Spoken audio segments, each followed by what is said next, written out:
الله الرحمن الرحیم. درنو دوستانو، داسې یو لنډ تبصره مې در سره شریکول او پیغام مې در سره شریکوو.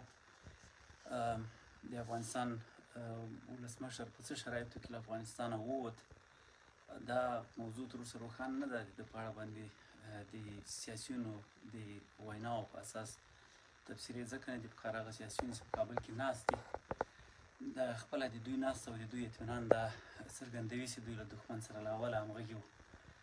یو تعداد هغه سیاسیون چې د پاکستان د دښمنۍ په نامه یې خوړلې وه، تاسو ولیدل چې ټول په سخته ورځ همغه پاکستان ته ولاړل، او همغه خلک به اوس د افغانستان د ولسمشر په مقابل کې او په اړه باندې دا تبصره کوي چې ګواکې دوی فرار وکړ. رئیس جمهور له افغانستانه ځکه ووت چې د دښمن لپاره هدف همغه کس و او د همغه فکر و او د همغه ټیم و، او هغه څوک چې په افغانستان کې پاتې دي د دښمن لپاره واضح خبره ده چې اول اهداف نه دي.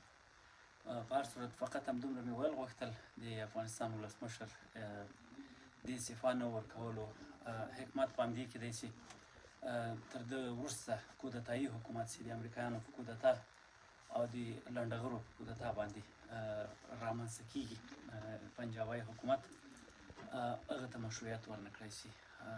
نو زما فقط همدومره پیغام و، هیله ده چې له دوستانو سره شریک کړئ. ټوله خبره همدا ده چې د ولسمشر په اړه باندې مخکې تر دې چې تاسو په نورو جزئیاتو وپوهېږئ او د ده وینا خپره شي، قضاوت مه کوئ. ولسمشر په عمان کې دی او له هغه ځایه به تاسو ته پیغام درکړي. د هغوی حالات تر ټولو سیاسیونو ځکه ځانګړي وو چې هغه د افغانستان د دښمنانو لپاره لومړی هدف او د موږ تاسې ملي فکر د افغانستان د دښمنانو لپاره لومړی هدف دی. تاسو وکتل چې دښمن هغه ټوپک سالاران چې په لسیزو د دوی په مقابل کې جنګېدلي وو، هغوی ته یې احترام وکړ، له هغوی سره یې په درناوي چلند وکړ. خو لیکن ادناترین انسان چې د ملي فکر خاوند و په افغانستان کې، هغه یې وواژه او هغسې په لاس ورغی، شکنجه یې کړ او توهین او تحقیر یې کړ. خاشه یې ونه زغملی سو او اسماعیل خان یې نه تنها داسې وزغمه بلکې هلیکاپټر یې ورکړه چې په صحیح شکل باندې تر کابله ورسېږي. دا ټول هغه موارد دي چې موږ تاسې تاریخ کې باید یاداشت کړي.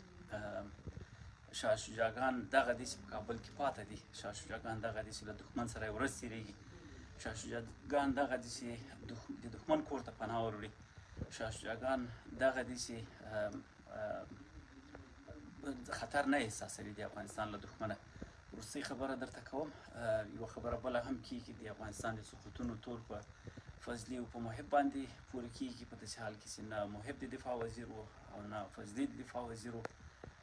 سقوط د اردو د قل اردوګانو له نه جګړې رامنځته شوی دی او د هغوی مستقیم کنټرول چې له بسم الله خان سره و. بسم الله خان د سقوط د پروژې لپاره راوستل سو، د امریکایانو په فشار باندې راوستل سو، او بس همدومره خبره مې کوله.